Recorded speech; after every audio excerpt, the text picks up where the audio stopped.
สุขสบายแล้วตุลุงเสียงจะตั้งกันเลยนี่เนาะอยู่ป้อมเปิ้นนี่ห้องตุลุงก็ย่ำแล้วเตอไอคมกับมันแฟนเปิ้นเนาะมาปูกับเบิ่งมาแป้งยังแป้งห้องน้ำนะก็เอาของเก่านะมาใส่อะเนาะของที่เปิ้นอันปุ่นที่เปิ้นเตเขาแล้วเนี่ยเขาก็เอามาใส่มันของมันใจได้อยู่อะนะแล้วก็ยังตาสีกำยังก็ย่ำแล้วเตอการเวลาแล้วอะไรก็ตุลุงก็อย่าต้านทำให้ผูกนึงนะ จะเตะคนเดียวแล้วมันได้จังมั่นเราก็ดื่มจะเดือดร้อนเนาะที่นอนตุลุงถึงวันนี้มี3 ตีอ่ะตีนอนกุฏิน้อยตีนอนสำนักงานเก่าดีไฟใหม่อันก้านี่นะตีนอนตีเต้ๆนี่ก็กันจะว่าเราจะมาจัดรายการเนาะพุกวันพฤหัสแล้วบอวันพฤพุธวันปุดวันนี้เราต้องมานอนละมันจู้เข้าข้างซะนะมันง่ายเนาะนอนไปเลยอะตุลุงนะนอนหันก็มีนอนนี่ก็มีเอกอะแต่ว่ากวีกลางวันก็สัญจรเนาะสัญจรปองก็คือก็เตเขาได้เปิดสถานีออกวิทยุด้วยนะกลางวันเนี่ยเนาะเขาได้เปิดสถานียามเดือนเนี่ยต้องเปิดไปถึงปุ่นนะ2 ทุ่มไปปุ่น7 โมงซะนะตุลุงต้องเปิดสถานีก็เอาเทปทำก็ใส่เวลามันจะมดกล้ามมดกับมาผอยกล้ามหนึ่งอะกะโคว่ามันมดก่อนดักเสียบเนอะเอาก็มาเปิดเป็นเทปใหม่เทปทำนะเทปทำก็ใส่ทำใหม่อะกะบริหารเวลาไปศรัทธาญาติโยมทั้งหลายเพื่อว่าศรัทธาญาติโยมอยู่ตั้งบ้านตั้งจองก็ได้ฟังก็ปิ้นน้องตามเมืองฝางอย่างดักวิทย์เจ้าเยี่ยมโทรมากำแล้วปหน่อยบุญปันก็ทำเพื่อนทำออนไลน์จ้ะ ก็พี่น้องเขาก็ตายเหมือนกันปอซีมานี่เพิ่นอยู่แม่อายนะบ้านเซนตุนมือตังปอหงโยนโทรมาเพิ่นจะเซวันพัดตุลุงทันได้ไปเป็นเคยญาติห่างๆกันเนี่ยเนาะปอซีมานี่ก่อนนี่เพิ่นเป็นคนบริการเขียวทันตะนะเพิ่นใส่เขียวเปิ้นมาใส่เขียวพระตั้งเฮาพี่ออมก่อนนะมีรถเคิงอันนี้บ่โทรถเคิงบูเหมือนของหมอบุญก่อนนะอย่างหมอกุยคำก่อนนะรถเคิง2 ต่อกันเนาะลำเดี๋ยวนี้เปิ้นก็เสียแก่ชีวิตไปเนาะไปตามกาลเวลาคือเปิ้นปิ้นโลกติดต่างติดเต้งมาปิ้นแต่หึงมื่นนานไหนนะตามที่ปอหงโยนมา ก็แสดงความเสียใจกับลูกหลานเปิ้นเลยเนาะแบบเปิ้นป่นทุกเปิ้นละนะก็เป็นธรรมดาตอนนี้ไปศรัทธาญาติโยมทั้งหลายมาตกมาแตนเปิ้นก็บริหารเวลาพวกทำแรงเดิมพวกนี้จะเสาะทำตุอุ่ยมาเตดเปิ้นก็มอบหนังสือมานะวันนั้นตุลุงก็มาอ่านนะเขาว่าเขาทาดีเนอะนี่หนังสือที่หลวงปู่เอาหือนะเปิ้นโทรมาลังไม้เนี่ยเขาท้าเด้นะตุลุงมีหลายริมเนี่ยก็มีอยู่ก็เอาแจกเนาะตุลุงก็เอาแจกเข้าไปแล้วก็หนังสือของแม่แดงเนี่ยอันนี้ก็เป็นกำบักเก่าของปอครูอำนวยกับลำพัดเนอะเป็นกำบักเก่าเปิ้นบอกว่าเผอหู้ปอวายเผออ้ายปอเถ่าเฮิมเจ้าก็ออกแล้วได้ เอาลองว่าพอเนาะเผอหู้ปอวายเนี่ยเผื่ออ้ายพอเท่าเนี่ยย่านหมายความว่าจะได้เปิ้นมีหรือความหมายนะเปิ้นมีความหมายนะเปิ้นว่าเผื่อหู้ปอวายเผื่ออ้ายพอเท่ากว่าที่จะหู้กว่าสายไปเสียแล้วหรออย่าจะอย่าเปิ้นว่าอยากจะหู้จักอ้ายก็เผื่อว่าจะหู้อ้ายก็ปอเท่าแก่ลุ่มไปแล้วนะโอ้ตัวหนังสือมันหน่อยไปหน่อยเนอะเป็นคำอุปมาสำหรับคุณตีมีความกระตือรือร้นมีความกระตือรือร้นเนี่ยนะเป็นคนเฉยจ้าเป็นคนที่ว่าบ่ฮู้ยังนะเป็นความที่ว่าเผื่อว่าบ่มีความกระตือรือร้นปล่อยชีวิตไปตามลงเลยไปเป็นวันนะเข็นเข่าไปเป็นวันกว่าจะปรับปรุงตัวเองทุกสิ่งทุกอย่างมันก็สายไปแล้วนะแล้วเท่ามาแล้วไปวาดดอยนะเอาปออุ้ยนะเพิ่นใส่ขันเกี่ยวทั้ง3เพิ่นว่าพองก็ว่านั่นเลย เนี่ยเผื่อหู้พออายเนี่ยอายลูกอายหลานเนี่ยปอหลงยังอันเปิ้นใส่อันกำใส่อันใส่เต้าน้ำเสียวางเฮ้ยพองก็วาได้เฮ้ยกูก็หู้นี่กูแล้วมาวัดนี่เนี่ยเผื่อหู้พออายลูกหลานบนถามเนาะจะเดินนี่คุณพ่อเฒ่านี่จางบันป้อนของจางนี่เนาะลูกหลานว่าตาลกุเขานี่ตาลกุเขาว่าสุมากันละว่าวันเดือนจีปีใหม่กะอยู่ในสวนปุ้นลูกเต่าก่อนแม่พอยิ่งมาตาลกุเขาอ่ะเอาไว้หันเดี๋ยวกูจัดการมันปันป้อนมาได้ก็มึงเขาก็มาปันป้อนกูก็ขอมึงเขาอยู่ดีมีสุขก็วาไปแล้วเนาะจำไว้เนี่ยหลวงอ้นเนี่ยได้มาสัปปีอ่ะสัปปีติโยเนาะเผื่อหู้ปอวายเผื่ออ้ายปอเถ่าเนอศรัทธาญาติโยมทั้งหลายสั่งลูกสอนหลานไปวัดไปว่าคุณทำก่อนเนี่ยหลวงเกินเปิ้นไปวัดนี่นะแคบเปิ้นจะซุปเข่าหรอนะเปิ้นถอดไว้นอกอ่ะนี่ไปพอเมืองยองว่าเขาอุ่งฟังนะโอ้เปิ้นละเปิ้นจะรักกันนะแต่เมืองยองเนี่ยแต่พระในเปิ้นก่อนมันมาอยู่ด้วยตุลุงเนาะเปิ้นถอดแคบถอดยังไว้นอกหมดนะเปิ้นไปกราบตีเต่ากันเนอะกราบพระเจ้าอันกราบแล้วก็โทษเปิ้นเวรเตียนเฮาพอนี่ก็ฮู้นะซะนะแต่ที่เปิ้นมาเนี่ยนะพี่น้องใต้นะปโตเปิ้นศรัทธาแต่เนอะเปิ้นมาเนี่ยเอาขอดดอกไม้มดปลาลูกจุงหลานมาซะนะเวรเตียนรอทาดนี่โหกันเปิ้นจัดต้านอย่างแต่ละการมันเปิ้นมาเป็นหมูเป็นจุ่มเนอะพี่น้องใต้นะโยงให้ในปนวากรรมอย่างเขาก่อมหูนะจะโอกาซ่าอย่างหูนั้นแล้วก็เปิดก็เอามากินแล้วก็ปันป้อนนะให้นั่นก็เขาวัดเขาว่าก็จำไว้เนาะศรัทธาเผื่อหูปอวายเผื่ออ้ายปอเถ่าเขาวัดเขาว่าเอากรรมต่อไปนะลงเนอะฝนตกให้ในจังอาจารย์ปัญญาวานหลายเตือได้ตุลุมก็เจยวาเนาะฝนบ่ตกบ่ฮู้ว่าเฮือนไผโหนี่แล้วก็ดังไฟไม่โบมันตึงเปียวตึงควันมันมีตึงเปียวตึงควันแต่กันเนาะไม่โบนี่ก็ซะนะก็ไม่โหกไม่สร้างที่มันแห้งนะครับก่อนนี่เฮานึงกันปิ้นคุณบานก่อนนะโหลมีฮักเอาโหดมันโพอะไรเนาะโอ้โหฮี่ติดไฟดีบ่รู้ไม่บวยเอามาดังไฟลูกหนึ่งเข่าแล้วเนาะก่อนนี้ซะนะเอามันยามหนาวนะเปิ้นเลาะคังอ่ะไม่ซ้ำซาที่มันเลาะคังนะปูตัวติดไฟดีขนาดแล้วนั่นเอามาซูมไฟกันเวลาว่าเอาหนึ่งเข่าเลยเนาะหนึ่งเข่าแล้วก็ลงไปตั้งตารางกลางโขงก็เอาหอบมานี่หอบดังมาได้แต่ว่าไอ้เด้อความจริงก็เอามาเกียมทาแล้วมันจะเอาใส่ไฟแต่นะแต่ไฟเนี่ยก็ซุ่มไฟไว้ซุ่มไฟไว้แล้วเอาโหลใหญ่ใส่บ้านม้ามันถึงนอนมันหนาวไงต้นม้านะมันก็นอนยืนชนที่เตาไฟอันนี้นะต้นผูกเจ้ามาก็กันหนึ่งเข้าแล้วก็ลูกมาซุ่มไฟอันนี้ซุ่มไฟตั้งรูมเมนตั้งลางกลางโขงนะซุ่มไฟถึงอีปอยเมนเขาเปิดลงมาหึงไฟก่อนนี่ไม่คังไปเลยไม่ซ้ำซาเนี่ยฝนบ่ตกบ่ฮู้ว่าเฮือนไผโหดังไฟไหม้โบมันตึงลุกตึงเปียวตึงควันนี่หมายความว่าจะได้บนว่าฝนบ่ตกก็บ่ฮู้วันลังค่าไผโหแต่กะศรัทธาเนาะก็ไม่ลงก็หันเปิ้นป้ารถเปิ้นต้องใจน้ำนะตัวลุงก่อนมีรถถีบนะเปิ้นสูบลุ่มเปิ้นเอายางในมันออกมาก่อนยางในมันออกมาก่อนแล้วเปิ้นสูบลุ่มนั่นแล้วเปิ้นเอาน้ำใส่ถ้วยตะไลลงใส่ถ้วยไลนั่นแล้วก็เอาใส่ไปภูมิปัญญาได้ก็ได้กันมันโหด้วยนะจี้มันพิจิมามองหรอมันโหไหนน่ะนี่รู้ไหนอ่ะปุตโตเปิ้นก็เอากระดาษทรายมาปัดปัดแต่แล้วก็เอานั่นกาวปนติดดีบ่เนาะเอากาวใส่แล้วก็เอาใส่แล้วปะแล้วก็ตอนได้อันลุงนั้น3 บาทกับป้ามก่อน3 บาทมันแปลงนะเงินก่อนนะแปลงเนี่ยฉันเตยก็เอาโฮลุ่มมากันเนี่ยอันนี้เปิดอ่อนน้ำเป็นหมอกเลยอย่างฝนตกหูเฮินไฟโหเนี่ยราคาเนี่ยมันโหมานะก็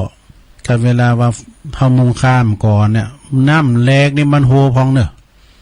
มุงคานะ อย่างที่เปิ้นวันนั้นตุลุงไปที่วัดนั้นดอนจันทร์แต่ตัวท่านพระครูไปตานผาป่าพุ่นก่อนกันเนาะตานผาป่าที่วัดครูบาศรีหมื่นครูบาศรีหมื่นวัดชั้นกู่ทองนี่กะเจ้าก็ปิกมาอยู่ที่หากามาพอเพิ่นแป้งปลาลำโอ้คุณมอทึดๆเนอะเปิ้นเอาค่าดูมอนะซะนะเอาว่าค่านี่ภัยตัวใด13 บาทว่าลงค่านี่ก็มันมีอายุมากันนะซะนะลุงน้ำเปิ้นอู่ฟังนะตุลุงอันค่านี่นะไอ้น่ะชอบเตอเฮาก็สลัมมันก็เนอะสลัมอย่างไดก็เขาเอาอันยากรรมมอกโซนไปเผาโลกเนี่ยโหย่านก็อันมันตายแล้วก็เขาก็ไปเกี่ยวมาแล้วมาภัยแล้วมันอายุมันบ่เมินอีว่ามันขี้เสียไว้ปิ้นว่าฆ่าก็โดนบังคับ อย่าฆ่าเลยนะหลวงอย่าฆ่านี่ก็โดนบังคับว่าเปิ้นเอายาพ่นมันตายก่อนปิ้นนี่มันตายลึงแล้วบ่ไอ้นะเปิ้นก็ไปเกี่ยวมาแล้วก็ภัยอันนี้กินหมอก็เหมือนกับสารนั่นแหละเป็นลาสารลำไย แล้วก็อันถ้าว่าฆ่าสมัยเมื่อก่อนนี่เปิ้นเอาติมาอยู่หรอกการหาติมาอยู่ได้มื่นว่ะนะอยู่ได้มื่นเนี่ยเป็นมูลค่าหมดอ่ะซะนะโอ้กว้างขวางแล้วพุทโธภัย13 บาทกันแล้วนั่นเนี่ยภัยนึงนะก่อนเนี่ยโอ้เกี่ยวเอามาแล้วก็สูงยาวเป็นว่าบุญก่อนเนาะเวลาก่อนเนี่ยเป็นมุงราคากันหนักย่ะมุงค่ากันหนักกับเวลาเปิ้นจะไพ่คาเปิ้นก็ไปขอสาวนี่นะขอลูกสาวคุณบ้านในบ้านหมู่บ้านเฮาเนี่ยนะบึดขอลูกสาวเนี่ยไปช่วยกันไพ่คาเนี่ยกันคำอะไรบอกก็เปิ้นก็มีคุณนี่ปอจ่าย3-4คุณเปิ้นก็ไปเอาสาวนี่เอากลมหลวงนี่กลมหลวงที่สูบลุ่มนะกลมหลวงออกไปหับเอาสาวมาก็มาไพ่คาก็บ่าวก็มาแอวกันนี่บ่าวก็มาแอวกันนี่โตปอมึงโตปอกูมันก็เปิ้นว่าโตปอดูแฟนนี่นะเปิ้นว่าโตปอดูโตปอมึงมาคือล่ะเนี่ยปีปอดเด้อเฮ้ยไก่บ่คานหั่นน่ะ แล้วก็ไปสูงเปิ้นเนี่ยกันว่าปิ้นอีเปิ้นเนี่ยไปสูงสาวนี่ไปสูงเปิ้นปิกหอปิกเฮินมันน่ะมาขึ้นดุไปสูงจนคืนสุดท้ายแล้วก็ปิกเฮินคนเดียวก็ตามกุ้งลงมาบ้านน่ะเตี้ยวไปด้านหน้าดุ่มๆโหก็มีมันนั่นหยังไหน มันคุ้มกูมนั่นแหละคุ้มกูกับกูแต้นี่นำหน้าไปดุ่มๆวันนั้นหันเฟซไปหันพองเปิ้นถ่ายมือพอรถยนต์นี่นะมันไปหมู่คืนมันปีกบานนะมีละอ่อนปันรถ BMX นำหน้าว่ะเขาหุยกันหูในรถโอ้กดตีเปียวอย่างนี้ได้มีละอ่อนยามมานี่เขากูกันน่ะมันเป็นที่ดูหลงคนละอ่อนตัวน้อยได้นะหลงปันรถถีบน่ะ BMX กับนำหน้าไปเขาจุโลแหละนะไฟ2ไฟรถ2แล้วไปมีกล่องหน้ารถจ้ะก็หันเขามงไปปั่นรถจิ้นอีก็มีแต่โอ้ถึงไหนล่ะ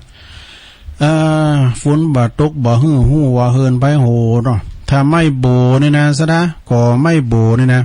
คือไม่ประเภทที่ว่ามันมีป่องก็คือไม้ไผ่นะไม้ไผ่ที่ว่าไม้โหกไม้สร้างอย่างนี้ก็เอามาตั้ง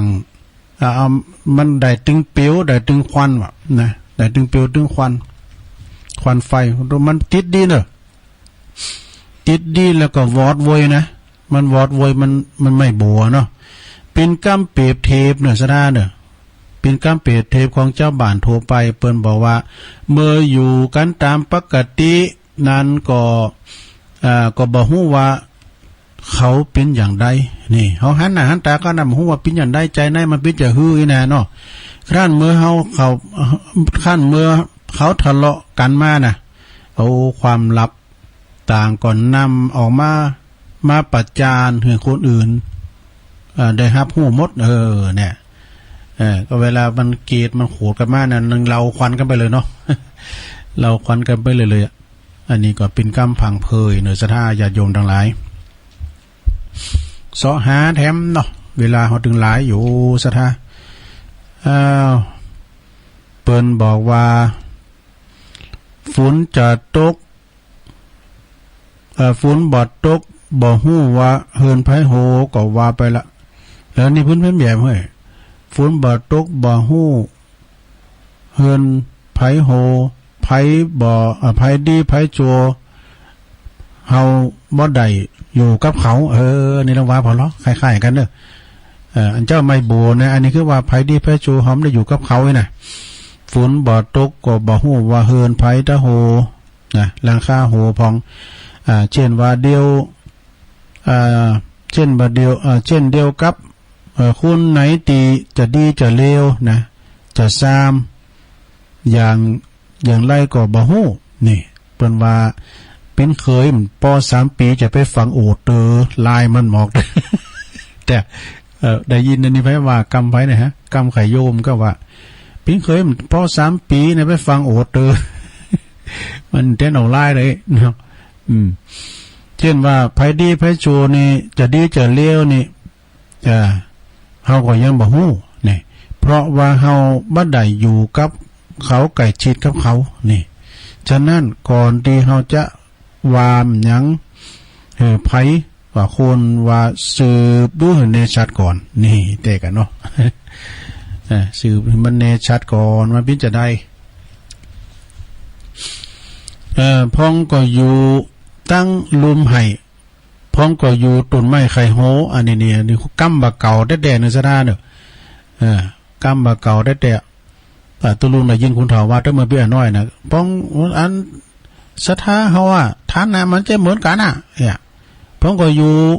ลุมให้พ้องอยู่บนไม้ปลายไม้ไข่โหอันนี้เป็นกำบะเก่าแด่ๆได้ยินมันเป็นน้อยนะอันนี้ก็เปิ้นหมายความว่าบางพองก็อยู่ข้างลางล่องไห้แต่อย่าอยู่บนต้นไม้โหเลาะนี่เป็นกำเตือนควรตีสอบเยาะเย้ยผู้ตีพลาดที่พลาดพลั้งเมื่อทำมันยังพิษลงไปแล้วก็จะเยาะเย้ยกล่าวเยาะเย้ยเขาสมน้ำหนาเนาะสมน้ำหนาเนาะนะเยาะเย้ยเขานะทั้งที่ตัวเองก็ยังบ่ฮู้ตัวเหมือนกันว่าจะพลาดพังเข้าเมื่อใดสักวันก็บ่ฮู้นะนี่เป็นการเปรียบเทียบฮู้ว่าคุณเฮาเนี่ยบางพองก็อยู่เก้าไม้ไข่โหเนี่ยก็อาจจะพลาดพังไข่โหอยู่ตั้งบุญเนี่ยอาจจะพลาดพังได้อยู่ตั้งลุมก็พลาดพังได้นะอันนี้ก็เป็นกำง่ายๆในสถานเด้อเอามาเราสู่จูกันฟังก็ผ่านไปเลิกเอาสถานญาติโยมที่จริงนี่ตุลุงก็มีข่าวบริการเหมือนกันเนอะเอาข่าวบริการให้หน่อยเนาะสถานเนาะอันนี้ข่าวมรณกรรมเนอะสถานเนอะ ข่าวมรณกรรมนี่เป็นสวาตุเจ้าเป็นครูบาเนอะสถานเนาะโอ้ขอน้อมถวายความอาลัยหลวงปู่พระครูปัญญาที่มุดหรือว่าครูบาบุญเป่งอาคะปัญโยนะครูบาบุญเป่งนี่เป็นอดีตเป็นเจ้าวัดหนองจางบ่นะลุงเด้อหนองจางหลับปูนพุ่นนะตำบลหนองจางน่ะนะเปิ้นอยู่วัดหนองจางตำบลของหนองจางเปิ้นได้ละสังขารไปเมื่อวันที่15พฤศจิกายนวันศีลพอดีกันเนาะโดยวัย83ปีนะพรรษาเปิ้น37เปิ้นมาบวชย่ำมือแก่เหมือนกันเด้อสถาเอาอันนี้ก็ครูบาบุญเป่งนี่ก็กับตุลุงก็เคยกันดีนะเพราะว่าตุลุงเคยไปช่วยงานเขากรรมทั้งปุ่นตั้งตำบุญบันเป็นพองกาตำบุญป่าสร้างบุญพองไก่นะครูบาบุญเป่งนี่เป็นครูบาที่ว่ากำยองอย่างตุลุงเนี่ยซะนะมีกำห้อนกำให้เนี่ยแล้วก็เปิ้นสมถะเนอะเข็บเปิ้นก่อมซุปนะซะนะไปไหนก็เตียวสอบเตียว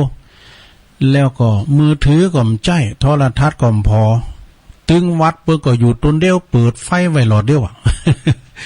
ก็ตุลุงยังว่าเปิดไฟหน่อยก็รอบนั้นก็มีไฟกิ่งก็มาดึงแจงเข้ามาในตู้เนี่ยเปิ้นว่ามีไฟกิ่งแล้วเปิ้นเป็นคุณสมถะแล้วเปิ้นจิตอาสาเนอะสถาเปิ้นอ่อนน้อมถ่อมตนเนอะเปิ้นยังว่าผมใส่ตุลุงว่าแล้วก็เวลาเฮาไปเข้ากรรมเนี่ยนะโยมนะไปเข้ากรรมนี่เปิ้นตื่นเจ้าเนอะ 3:00 นเปิ้นลุกมาอาบน้ำแล้วอาบน้องเรียบร้อยขนาดย่ำหนาวเปิ้นก็อาบน้ำนะ เฮานี่ขนาดแรงเฮายังหมาว่าอาบกะสุมาเด้อมันแล่นแบบนั้นเนาะ แล้วก็ซะนะขนาดเปิ้นอาบน้ำแล้วนะตุเจ้าตอนหลายเปิ้นย้ำลูกด้วยนะ3 โมง 4 โมงเปิ้นมาปูเจออันอาสนะที่นั่งที่พระสงฆ์บ่จะมาสวดมนต์อันกูเจ้าเลยซะนะตุลุงจะไปลูกเจ้ายิงเดินไปเอาว่าอยู่ตุน้อยเขาแย่เป็นหยังตัวเปิ้นจิตอาสาจิตอาสาแต่ว่าสวดมนต์ยังแล้วเปิ้นก็ไปต่างทานี่กินข้าวตุ่มเมื่อกี้ข้าวตุ่มนักเนอะกำ2 โถกันนะเปิ้นว่าเปิ้นมาข้าวตุ่มเฮาดำหน้านี่กะเปิ้นมาข้าวตุ่มกินกำ2 โถแล้วก็การกินข้าวตุ่มแล้วเปิ้นก็ไปนั่งต่างทาบางสกุลหรือญาติโยมนี่นะอันนี้จาวาตาสังขาราอีกะเปิ้นบางสกุลน่ะตั้งปูนเปิ้นมีเนาะตั้งหลายปีพุ่นนะเปิ้นสืบชะตาเปิ้นบางสกุลเพิ่นมีหรอแล้วก็เปิ้นเป็นจิตอาสาแต่แล้วก็สถาญาติโยมบัตรของครูบาบุญเพ็งนะอันนี้เต้าที่ฮู้เปิ้นนายมาหือตุลุงฟังนะแล้วก็เต้าที่ฮู้ชีวิตของเปิ้นด้วยวัดเปิ้นนี่เป็นวัดที่ศักดิ์สิทธิ์อันนี้ตุลุงบุญเพ็งนะก็เปิ้นว่านะเพราะว่ามันปาฏิหาริย์ว่าแต่ก่อนเขามากายมาบ่เดินว่าเปิ้นเหลียวพอวัดน้องจางนี่ก็ก็มีตู้ผ้าอย่างหลายเลยกว่าเปิ้นมากวาดวัดกวาดว่าเจ้าเลยว่ะ อันนี้มันจะเป็นปาฏิหาริย์อย่างใดเนาะอันนี้ครูบาเป้งนั่นนะฟังนะแล้วก็เปิ้นก็มี10 ประคุณอย่างหนึ่งเนี่ยศรัทธาที่ไหนก็พัดปั่นกันไปยื้อไปสืบชะตาว่ะสืบชะตาที่ครูบาเป้งนะครูบาบุญเป้งอาคาปัญโยหรือว่าในราชทินนามของเปิ้นนี่พระครูปัญญาทิมุตนะแล้วก็เปิ้นไปสืบชะตาสืบคนเดียวศรัทธาญาติโยมนะแล้วก็ศักดิ์สิทธิ์เนอะศรัทธาเปิ้นก็ปัดปั่นกันไปจองคิวกันว่าไปสืบชะตานี่นะศรัทธายามมื้อศพครูบาสุกเนาะครูบาสุกวัดป่าสร้างหน่อยนะตุลุงก็ไปนอนช่วยงานบนครูบาบ่ถึงปีกหอปีกวัดมันปีกวัดปีกว่านอนด้วยกันเนี่ยกันเนี่ยกะเวลาศรัทธาตำปุนเปิ้นจะกินจะตานก็มาจูไปนี้มาตานโกเข่ากัมจังกะไปนี้ให้ดู เรื่องหูจักเปิ้นเนี่ยเปิ้นลาสังขารไปเมื่อวันที่15เนาะศรัทธาญาติโยมเนาะจติจลาภยติมรณะอายุเปิ้นได้83พรรษา37ดูเปิ้นบวชก่อนตุลุงก็หลายปีกะพรรษาได้37 ปีนะฉะนั้นก็พี่น้องละแวกนั้นเปิ้นก็ว่าฟังตุลุงอยู่เด้อนะทางบันไม่ดีค่ะเนาะไม่ดีป่าสร้างหน่อยเขานะ เพิ่มกลางวันเนี่ยได้ยินหูเนอะก็เวลาว่าเมื่อค่ำยามคืนก็ปากันไปเนอะปากันไปเพิ่นก็จะทำบุญบำเพ็ญกุศลศพมีสวดมีเตดกูคืนเพิ่นจะปิดศพได้มื้อนั้นปอรอดีเจโลดเพิ่นจะไล่มาให้รวมกันบ้านดีเจโลดดูนะนักร้องดังโคศกดังน่ะนักจัดรายการด้วยดีเจโลด อันนี้ก็ข่าวการปิ้นการตายเนาะศรัทธาญาติโยมมันเอาไผถึงป่นบ่ได้มาถึงมีไผป่นจักโกนจาติจลาภยติมรณะเนาะการเกิดแก่เจ็บตายอย่างพี่น้องตุลุงก็เคยญาติห่างๆนะลุงสีมาเนี่ยเปิ้นก็อยู่ปุ่นเมืองฝางปุ่นไม่อายกันเนาะบ้านแสนต้นมือเปิ้นก็มีลูกอยู่2 คนก่อนนี้เปิ้นก็มาหากินทั้งเฮาเนี่ยเปิ้นก็ไปคุ้นอยู่ทั้งเฮาเนี่ยนะเปิ้นไปอยู่น้ำปุ่นเปิ้นมีวิชาติดตัวว่าใส่เขียวเนาะใส่เขียวเป็นหมอฟันใส่เขียวนะแล้วก็เปิ้นเป็นติดต่างติดเต้งไปหลายปีกะอันนี้ตามหูข้อมูลตุลุงผมได้ไปหาเปิ้นเนาะแล้วก็คิดว่าเปิ้นเสียแก่ชีวิตเปิ้นไปไหนมาไหนมันได้กินข้าวลามตุยวะนะอันนี้ปอหงยนโทรบอกให้ฟัง พี่น้องทางบ้านตุลุงนี่ก็จะไปกันหลายตุลุงนี่ทำได้ไปเนาะได้เฝ้าเสาก่อนพี่เนี่ยฝากห้อมเกินไปเนาะเนี่ยศรัทธาเนาะการเป็นการตายก็เป็นธรรมดาจติจลาภยติมรณะมีความเกิดแก่เจ็บตายเป็นธรรมดาศรัทธาเอาก็ต่างติตุลุงวานนะต่างคุณต่างรอคิวไผคิวมันไปเฮาเข้าแถวรอคิวกันน่ะศรัทธาเนาะว่าอีกก็ใจอ่อนเนอะก็ไปหันเฟซไผฮู้นะที่เปิ้นต่างคนต้องมีคิวรอคิวตั้งปลายทั้งเก้าแถวพนกับปิ้วขึ้นไปบนอากาศหมดปิ้วขึ้นไป ปิ้วขึ้นไปก็คือลมหายใจจากโลกนี้ไปอะกะเนาะเป็นภพเนาะเป็นภพไปสู่ภพหน้าแล้วเฮาก็ต่างรอเขาคิวกันเหมือนในธรรมในหนังสือวิสุทธิมรรคเพิ่นว่าเฮาตั้งหลายนี่ก็เหมือนโคที่นายโคบานตอนเข้าไปในลักประหารถึงวันวันนี้ก็ไก่ไปนำวันแล้วเนี่ยใช่นะเนาะใจอ่อนนะลงโอนนะ แต่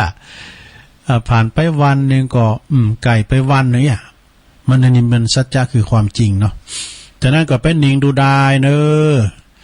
มันกินมันต้านกันไปใจลงเอ้ยเนาะไปวัดไปว่าก็ไปยังมือแข็งขาดีเนี่ยนะเวลาเฮาแข็งขามันดีก็นี้เอาก็ไปไหนมลุกเปิ้นกินเปิ้นตานตีหันตีนี่วัดนั้นวันนี้ก็ไปไปพอมันดู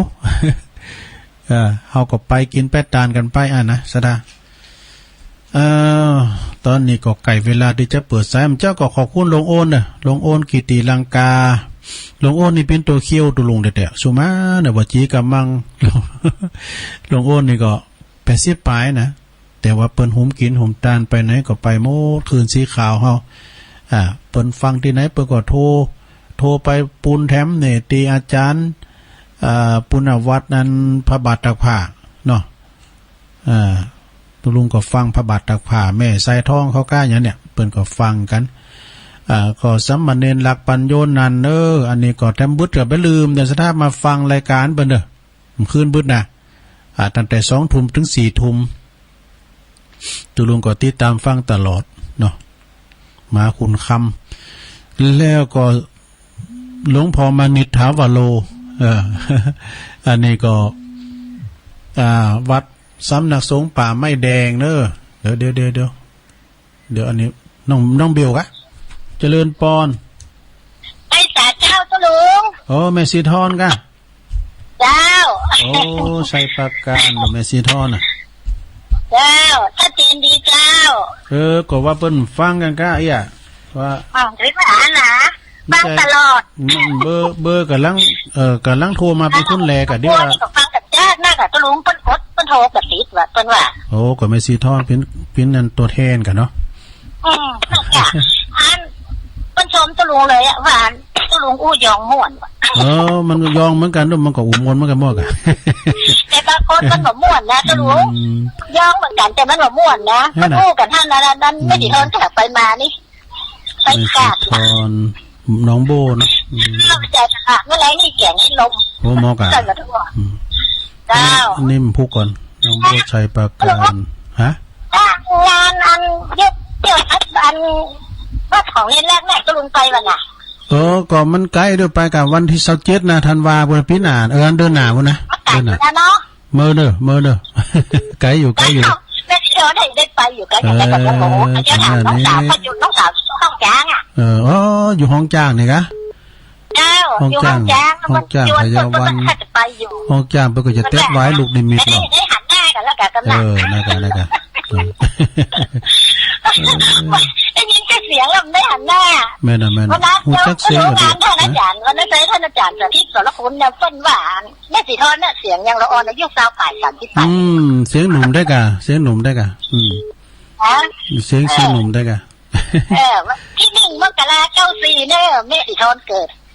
1 มกราเจ้า1 มกราคม 94ตุลุงเหรอลงเนี่ยถึงได้เก่าเลข2อยู่พศเนี่ยพศเดี๋ยวนี้อยู่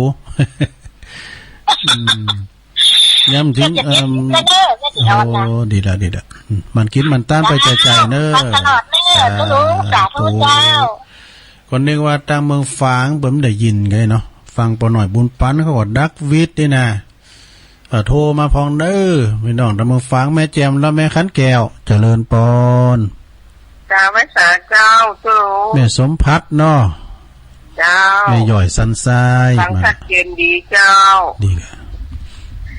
เจ้าตุลุงก็ออกอ่ะเจ้าออกก็ไม่จำออกแหละอาจารย์กะอาจารย์เปิ้นออกเจ้านี่เปิ้นไม่ได้ออกแล้วเปิ้นเอาเทปใส่จ้ะเปิ้นเทปทำใส่เปิ้นเทปทำใส่เนาะ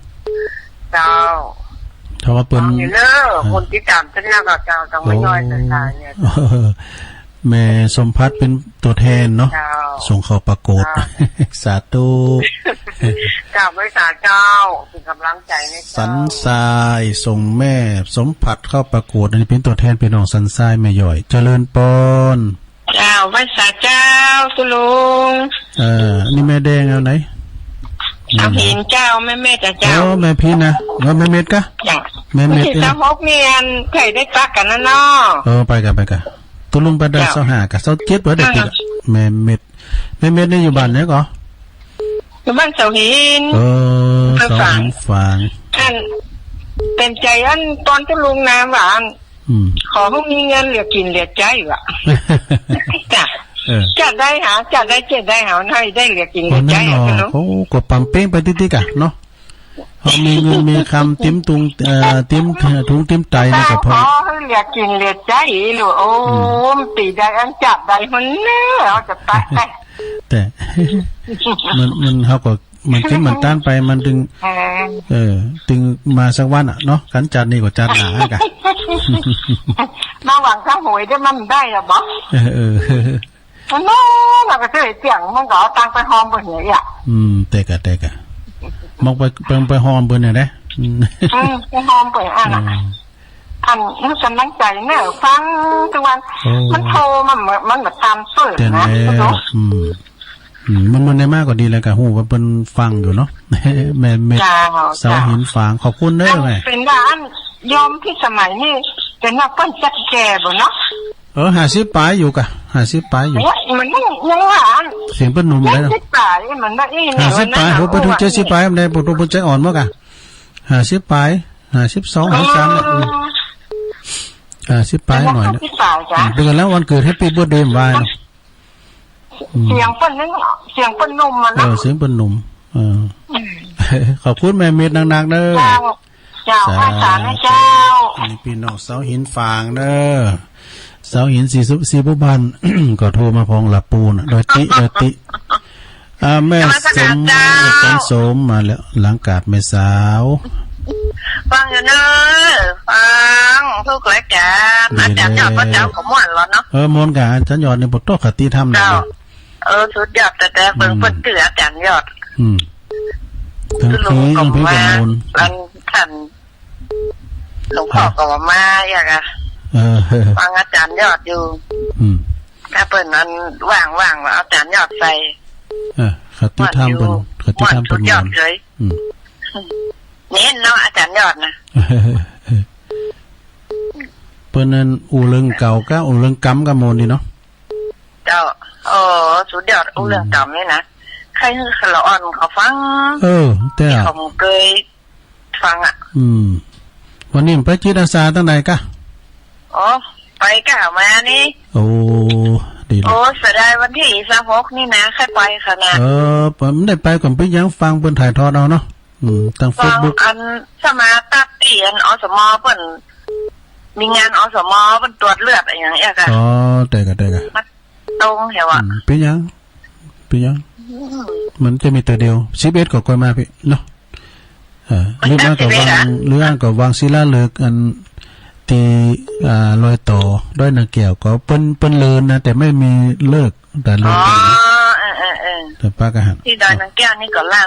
ได้ไปล่างมาตัดอย่างค่ะก็ตกลงก็เพราะเกมเต้นแล้วเนี่ยครับหลวงพ่อมานี่แหละว่าจะไปนอน2 คืนน่ะกะว่าไปนอน2 คืนน่ะกะขอบคุณเลยจ้ากำลังใจนะเจ้าตูเล่นรักแน่นอนกันเจ้าโอ้ขอมาใหม่สายเจ้าขอมาใหม่เด้อ0899555656เจริญปอนโยมอยู่ตั้งใดนมัสการแม่คือโดยสเก็ตเจ้าพี่น้องแม่คือมาแล้วโดยสเก็ตแม่หยังก็ไม่ได้ยินแม่สายพินจักเมินนะจ๊ะว่าเมื่อก่อนมาแล้ววันติดเต็มไปก็โทรมาแล้วคืนนะแม่ได้ยินแล้วคืนได้ยินนะเนาะอยู่แม่คือโดยสเก็ตนี่เจ้าแม่คือไม่ได้ยินแม่สายพินก็เที่ยวก็จะมาเจ้ากามา จะได้ยินเสียง เมื่อเจ้าเมื่อ เสียง เจ้า มันได้ยินไม่ว่าเป็นไอ้หยังก่อน วันนั้นผมขึ้นเปิ้นโทรมาเดพระครูสถิตเขาอาจารย์พระครูสถิตเขาเปิ้นมาโทรมาวันติดนะก็ฮะ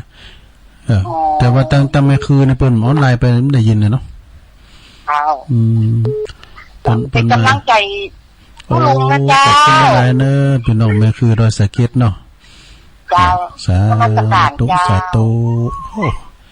แม่คือต้องดอยสะเก็ดก็ฟังกันหลายอยู่เนาะเจริญปอนนมัสการรอบสอง โยมพิสมัยเจ้าสะดุ้งอย่าจะดุ้งหายว่าตะกี้น้องอายุ70 ปีสะดุ้งอย่างแม่จันสมเนี่ยเปิ้นก็คิดว่าแม่เม็ดก็แม่เม็ดว่าก็อ๋อกะ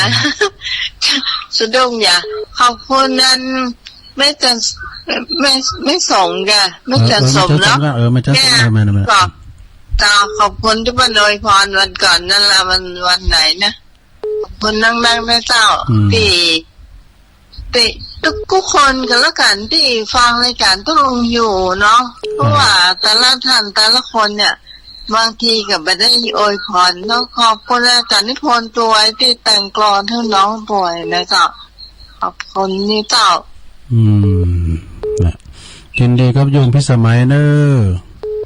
ะนี่เปิดมาขอบคุณเนาะมาขอบคุณครับโยมคุณแม่จันสมโอ้เข้ามาใหม่โอ้เวลาตุลงหลายอยู่นะ0899556506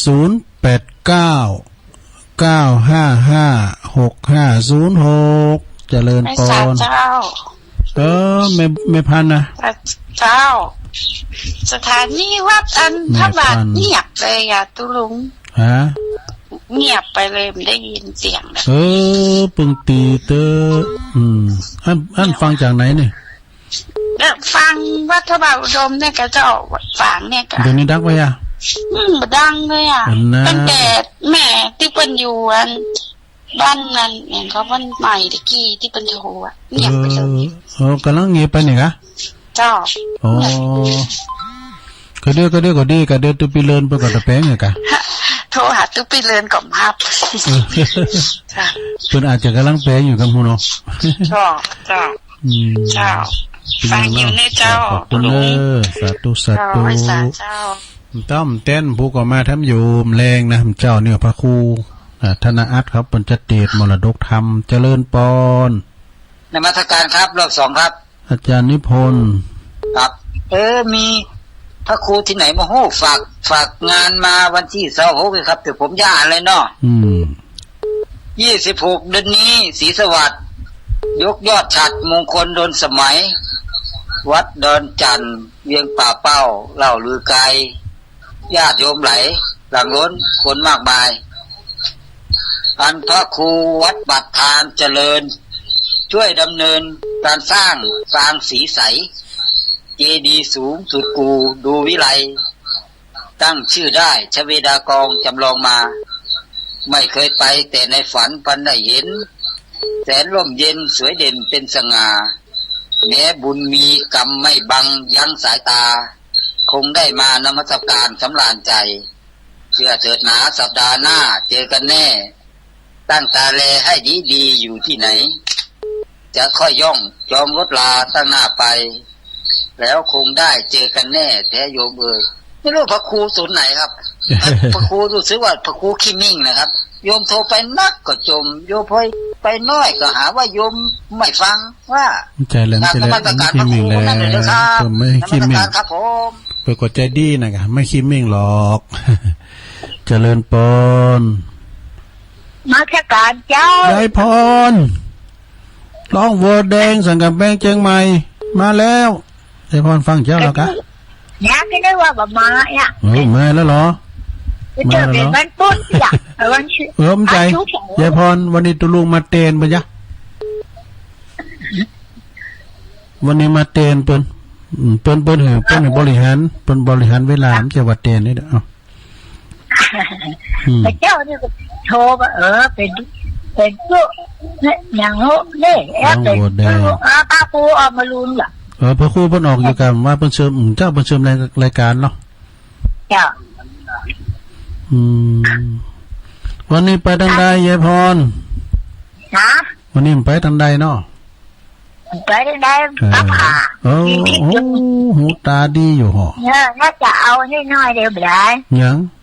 เอาความจริงใจน่ะนี่เอาเลยความจริงใจมีค่าก็เมื่อมันมีทั้งต่อหน้ารับหลังมีเพื่อนไปคือเวลาแต่ที่เปลี่ยนคือทุกเวลาคือใจคนวัดจัดงามเพราะบ้านทำบุญช่วยบ้านจะสวยเพราะวัดเสริมเพื่อราศีวัดเก้าลูกบ้านเก้าตามงามเราดีชีดีบ้านจริงดีวัดจริงเด่นเป็นมงคลเนี่ยจบละโอ้เน็ตเลยโอ้เน็ตแล้วปะโถแต่งก้อนเน็ตเลืออาจารย์นี่พลเนี่ยโอ้ยายพรนี่จะธรรมดาเนี่ยฮะก่อนบัดร้องอะไรนะมันดึงเว้ยตะเพงนี่ปิดว่าเป็นลักจุดนะโอ้ดีกะถ้าอันใดดีๆนะดีเอามาเด้อมา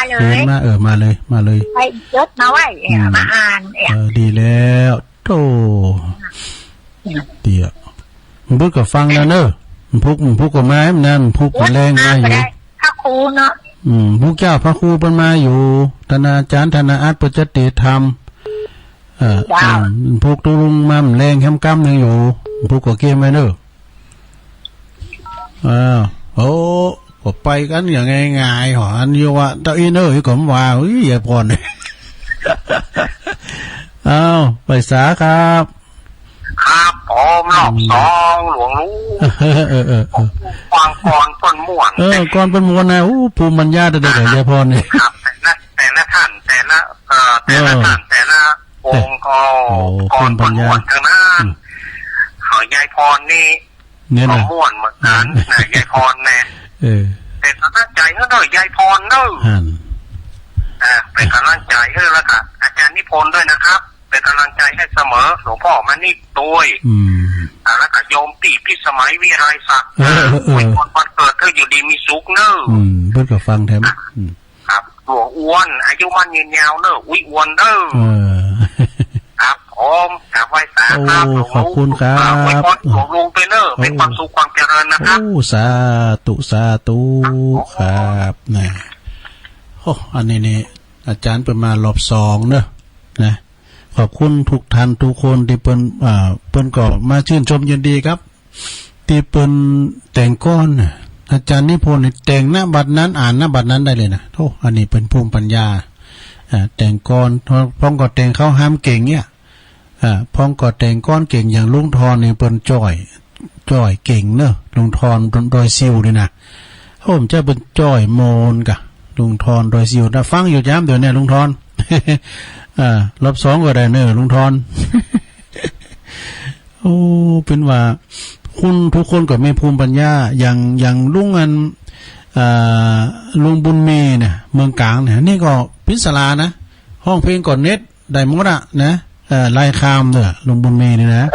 ต่ลุงก็โอ้ปนันพันเลยครับผมโอ้ไม่ออนมาเลยปนันฟังเจ้าแล้วนะปนันจะเตะทันเลยฮะปนันพันเลย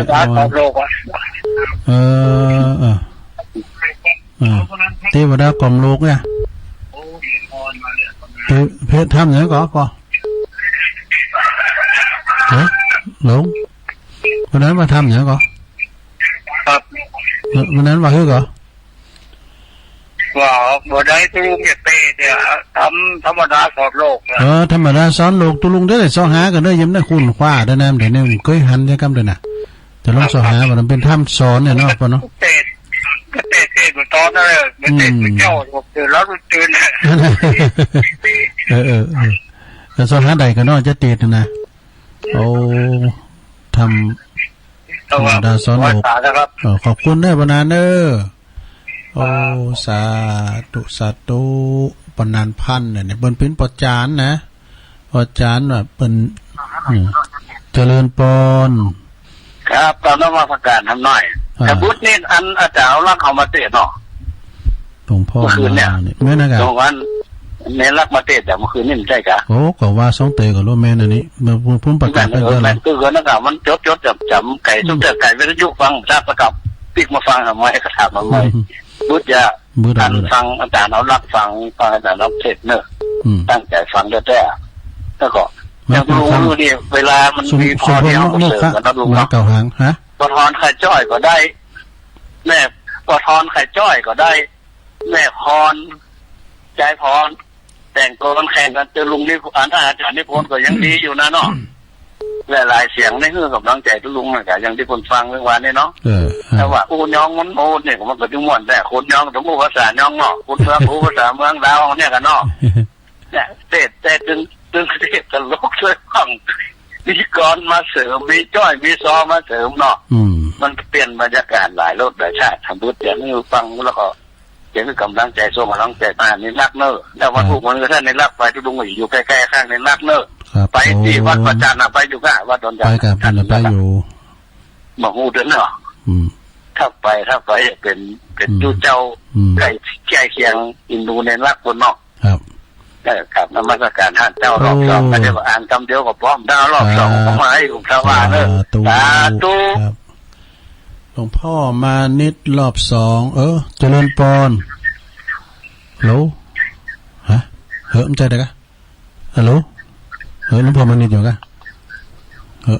อันนี้เปิ้นปากนี่เอาใหม่สุมาเนี่ยฮัลโหลติดแล้วไปสาเจ้าติดแล้วแม่อยู่ไหนแม่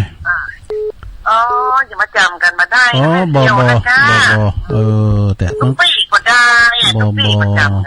สันทรายหลงเอากับคนน้อยกับม่วนอย่างเงินพักอย่างแค่เนาะจะรู้เนาะมันจะไปเกลียดไปโคตรอย่างกันนะม่วนดีหรอเนาะเป็นกันเองถ้าฟังจะลงบาทำจะมาม่วนเนี่ยกำเมืองเนาะพูดสอหามาก่อนทำตัวอุ้ยนะทำเมืองนะเราอันชั่วโมงแรกจะเตียทำไหมกัน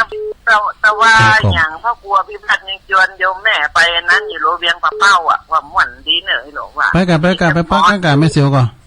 เหมือนหนาตากันตัวนี้ชวนกันไปอยู่ม่วนดีเปิดบ้านนะโมนแต่โรตุลุงเลยมานอน2 คืนเนี่ย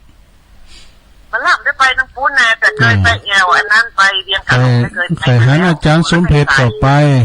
อาจารย์สมเพชรก็จะไปไขหันนันพระอาจารย์นิพนธ์ก็ไปแต่หลวงพ่อมานี่นอนแล้วไปนอนด้วยกันนอนด้วยกันบ่ฟังแต่ละคนเพิ่นโทรมานี่บ่เครียดไม่เครียดเลยอันนี้เป็นกันเองเนาะนะคือว่าช่วยกันจัดรายการช่วยกันจัดรายการบางคนเฮาสิบ่ได้มันเหงาเนาะเพื่อนกันเนี่ยตุลุงเอ้ยนี่มันเพราะว่ามันกระบุมันตึกดูของศรัทธามันช่วยกันนั่นพอกะเนาะผู้ก็มาอยู่เด้อไม่เสียวเด้อผู้นะผู้ก็มาอยู่แรงนะขอบคุณเด้อสาธุวันผู้ก็มาอยู่เพิ่นบอกว่าต่อ2 วันผู้นี้เพิ่นจะไปวางศิลาฤกษ์แต่เดี๋ยวประกาศไว้หน่อยเนาะเจริญปอนปวดทอนมาแล้วตามคำขอของหลวงพ่อมันปวดทอนตามคำขอเลยเอาลองมาเหรอ2 เท่าเนอะ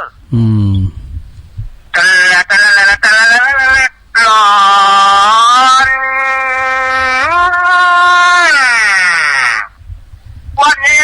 ลุงทอนก็ได้มาฟังธรรมะทุกวันลุงมาจอกมาเป็นความมั่วนาทีเหมือนกันวันเอากับวันอาการบัดนี้ว่าแต่มากรรมกับแม่ชียามอยาดำมาเป็นนักแก่นักเป็นนักมันเปิดตุกลุงยองป่วยยังมาใจดีป่วยลุงทอนโชว์ข้าวแบบนั้น